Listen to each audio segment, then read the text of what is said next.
There's a brutal truth that the elites, the billionaires, and everyone at the top of the food chain quietly agree on. They'll do whatever it takes at any cost to stop regular people from ever building real capital accumulation. Primitive capital accumulation sounds fancy, but it's simple. It's when you have enough invested capital that you don't have to sell your time anymore. You don't have to trade 8, 10, or 12 hours a day for a paycheck. You stop selling your energy, your health, or your dignity just to pay bills. Instead, you live off the returns from your capital. That's the minimum level of financial freedom. And it's not the fantasy the media sells you no need for tens of millions private jets or McMansions. If your needs are modest, you can live simply maybe in a lower cost area. Say your monthly expenses are around $3,000 to $4,000 for a comfortable but basic life, with about $900,000 to $1.2 million invested in a diversified portfolio, following the standard 4% safe withdrawal rule. You could pull $36,000 to $48,000 a year without touching the principal. That's enough to cover your basics. You could wake up on a Monday and decide to read, travel slowly, or spend years learning something new. You own your time completely. But this is exactly what the system doesn't want you to achieve. Why? Because if enough people generate passive income and drop out of the workforce, who keeps the machine running? Who staffs the factories, the offices, the delivery trucks? Who grinds 40, 50 hours a week to produce surplus value for the owners? You have to understand this clearly. Capital doesn't create wealth out of thin air. It's just a tool that redistributes wealth from those without capital to those who already have it. For the system to keep working, it needs you trapped as a worker forever. That's why every part of capitalism, the media and advertising, social pressure, is designed with one ultimate goal: to prevent you from completing your own capital accumulation. Welcome to the channel, where uncomfortable truths are quietly examined. Let's make this crystal clear. Minimum financial freedom isn't the Hollywood fantasy the influencers peddle. No private islands, no Lambos, no seven-figure lifestyles. It's far simpler and far more achievable than they want you to believe. It's the point where your invested capital throws off enough passive income to cover a modest but comfortable life, without you ever having to punch a clock again. If you're willing to live sensibly, maybe in a lower-cost part of the country, without chasing status symbols, you don't need millions. Let's run the real US numbers. A single person living modestly in a low-cost area can get by comfortably on around $30,000 to $40,000 a year. That's covering rent or a paid-off home, groceries, utilities, basic healthcare, some travel, and even a little fun. In cheaper states like parts of the Midwest or South, real people do it every day, using the standard 4% safe withdrawal rule. The one that's held up through every market crash in history. You'd need roughly $750,000 to $1 million invested in a diversified portfolio. At 4%, that generates $30,000 to $40,000 a year without touching the principal. For a couple, bump it to $45,000 to $60,000 annual spend, still modest, and you're looking at $1.1 to $1.5 million. You wake up on a Monday and decide to read a book, take a slow road trip, or spend years mastering a new skill. Your time is finally yours. The small lesson here is this: financial freedom isn't about being rich, it's about needing less than the system forces you to want. Once you reject the lie that more stuff equals more happiness, the target suddenly becomes reachable. And that's exactly what terrifies the machine. But before we tear into how the system fights tooth and nail to keep you from ever hitting that number, let's first understand why it needs you broke and grinding forever. Here's the harsh reality. The system, the American capitalist machine, isn't broken. It's working exactly as designed. And its primary goal is to keep you broke, in debt, and grinding forever. Why? Because if enough regular people ever built real capital and generated passive income, The whole thing would collapse. Who would show up for the low-wage jobs? Who would staff the warehouses, the call centers, the gig economy apps? Who would keep producing surplus value for the owners at the top? Capital doesn't magically create wealth. It just redistributes it from the pockets of workers without capital to those who already own it. Look at the real numbers today. Total U.S. household debt has hit a record $18.59 trillion. That's an average of over $105,000 per household. Credit card debt alone averages around $6,500 to $7,300 for those carrying a balance. Student loans sit at roughly $39,000 per borrower. And the personal savings rate? A pathetic 4.7%. Meanwhile, surveys show 60% or more of Americans living paycheck to paycheck. These aren't accidents or personal failures. They're engineered outcomes. Wall Street, corporate America, and the endless advertising machine all profit from you staying trapped as a perpetual worker. The small lesson here is the system isn't neutral. It's rigged to extract from the bottom and concentrate at the top. Accepting endless grinding as normal is how they win. But once you see it for the trap it is, you can start fighting back. And the first trap they use to keep you there is the relentless propaganda of consumerism and social pressure making. You feel like a loser if you're not constantly spending. Here's the first trap they deploy with ruthless precision. Trap number 1. The consumerism propaganda machine and relentless social pressure. They don't outright ban saving. No, that would be too obvious. Instead, they make saving look outdated, stupid, and downright shameful. Through endless advertising, social media influencers, movies, and TV shows, they pump fake values straight into your brain. Money equals happiness. You need the latest gadgets, the trendy clothes, the exotic vacations to prove you're successful. You're only young once live it up, travel, experience everything. Spending becomes the measure of a good life. Enjoyment turns into a duty. And you buy into it because you're terrified of being left behind. You fear looking like a failure if, by 30 or 35, you don't have the new iPhone, the least luxury SUV, or those Instagram-perfect trips.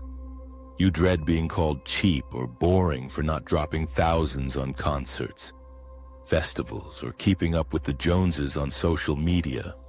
So you dive headfirst into the race. You spend everything you earn and more chasing those illusions. 10 years later, you're in your mid-30s with fancy toys, filtered photos, and a savings account that's empty. You've single-handedly destroyed your shot at building capital. You've done exactly what they wanted. The small lesson here is consumerism isn't freedom. It's the most sophisticated chain they've forged to keep you enslaved. Rejecting the pressure to spend is the first act of rebellion. But if this trap doesn't fully crush you, they have a second one waiting. The lifestyle upgrade scam that turns modest savings into lifelong debt through credit cards, cars, and massive mortgages. Here's trap number 2, the one that finishes off anyone who survives the consumerism barrage. They call it the lifestyle upgrade scam. It sounds positive, even responsible. Upgrade your life. You deserve better. But it's a calculated trap designed to drain whatever small capital you've managed to save and lock you into decades of debt slavery. It works like this. When you scrape together a little money, say, enough for a down payment on something small, they hit you with the pressure to level up. First, it's the credit cards. Average revolving credit card debt in America now sits around $7,000 per cardholder, with interest rates averaging over 22%. You think you're just buying convenience or rewards. But those high-interest balances compound fast, eating your savings before they can grow. Next comes the car. Average new car loan is over $42,000 with monthly payments hitting $748. People lease or finance luxury SUVs and trucks because you need reliable transportation or it looks professional. But cars depreciate the second you drive off the lot. You're paying premium prices for something that loses 20–30% of its value in the first year. Then the big one, the house. Average mortgage balance is around $252,000, with median home prices pushing $410,000 to $415,000. They sell it as building equity or investing in your future. But with 3–5% down payments common, you're signing a 30-year sentence paying hundreds of thousands in interest to the bank. You think you own the home. In reality, the bank owns you. Miss a few payments, and it's gone.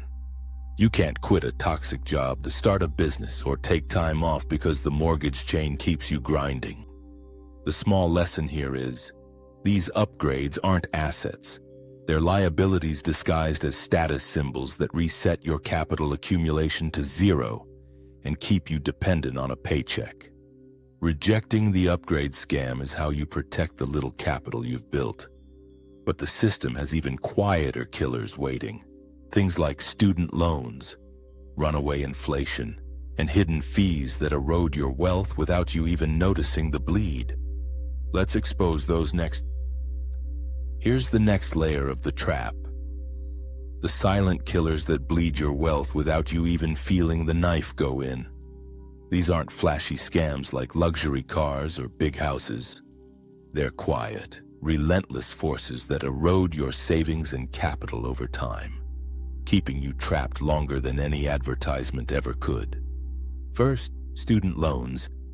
Total outstanding student debt in America now exceeds $1.77 trillion spread across more than 42 million borrowers. The average borrower owes around $39,000 to $42,000, a chain that follows many into their 40s and 50s. Interest compounds while you're in school or on income-driven plans, turning an investment in your future into a lifelong drain. Many graduates start adulthood already underwater, delaying saving, home buying, or risk-taking. Next, credit card debt. Average balances for those carrying debt hover around $7,000 to $7,300 with interest rates over 22%.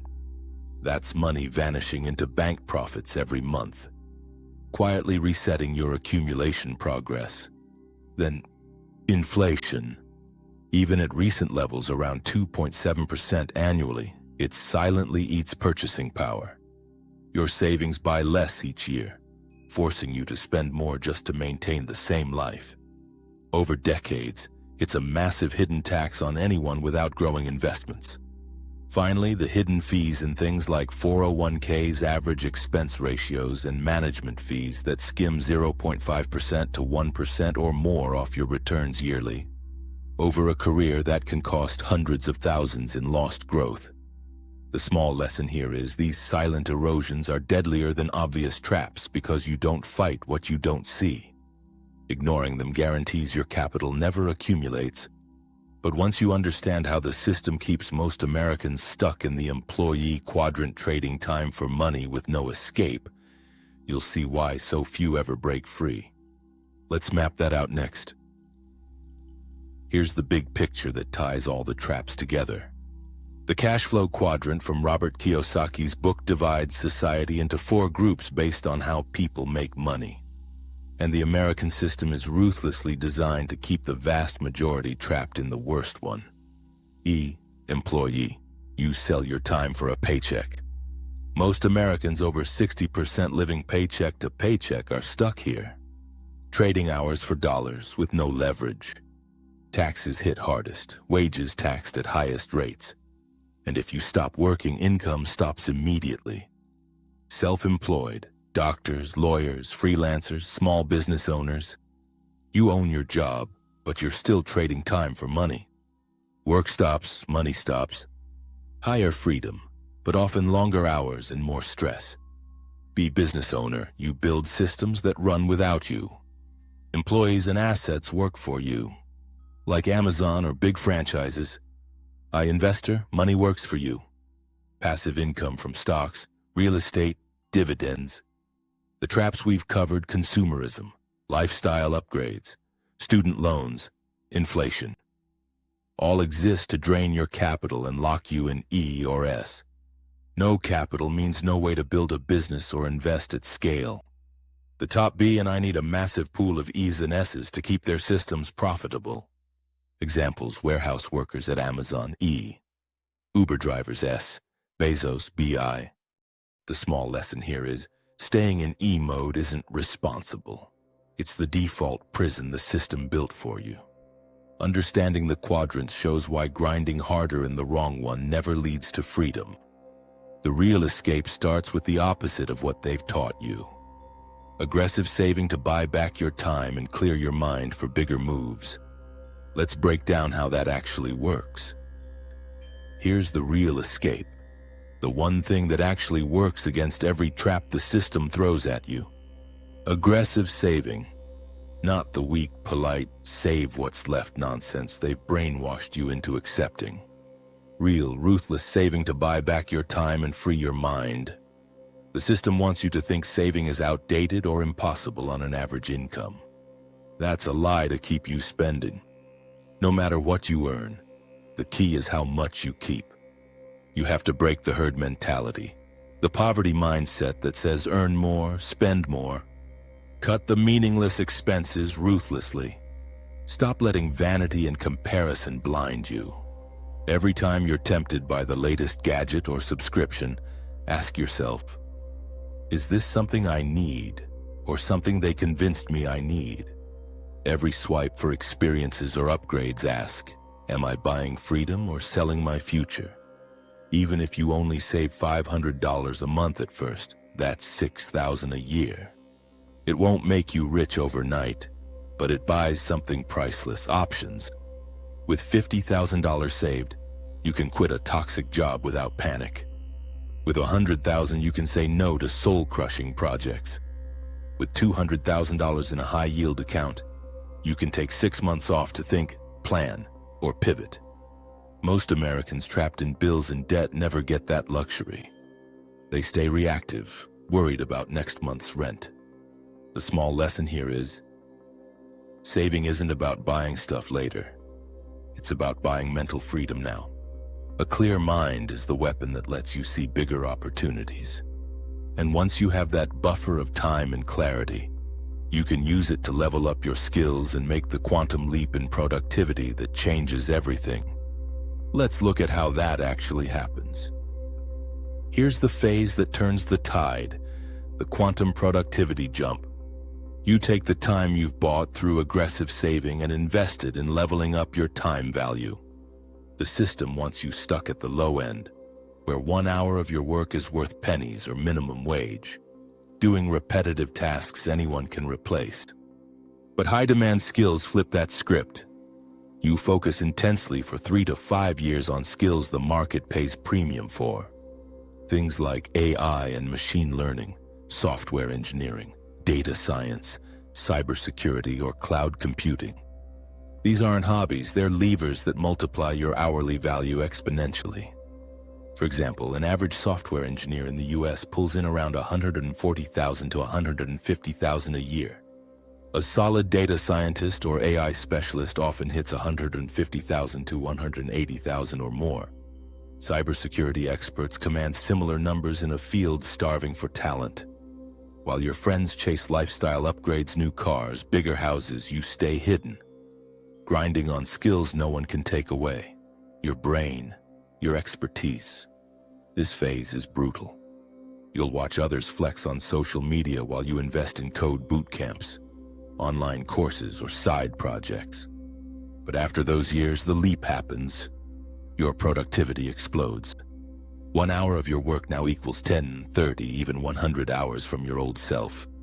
You command higher pay, freelance gigs, or remote roles that let you save faster. The small lesson here is time has thickness. Low value hours keep you poor. High value hours catapult you forward. Investing in skills is the only upgrade that actually pays compound interest on your life. And once that jump hits, you're ready for the final step, completing your capital accumulation and deciding how to shift quadrants on your terms. Let's wrap this up with the hard choices that come when you're finally free. Here's the final phase, the one where everything changes if you actually follow through. Completing the accumulation. After the skill leap, Your income surges. You aggressively save the surplus. Suppose after 3-5 years of focused upgrading, you're earning $150,000 to $180,000 a year as a high-demand software engineer or specialist. Real numbers in today's market. Live modestly. Save $70,000 to $100,000 annually. In 7 to 10 years total, you hit that $1 to $1.5 million mark for minimum freedom. You've officially broken the chains of the employee quadrant. You're no longer forced to sell your time. Now come the hard choices ahead.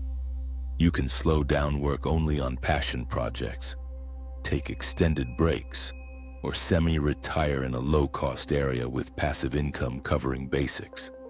Or go bigger.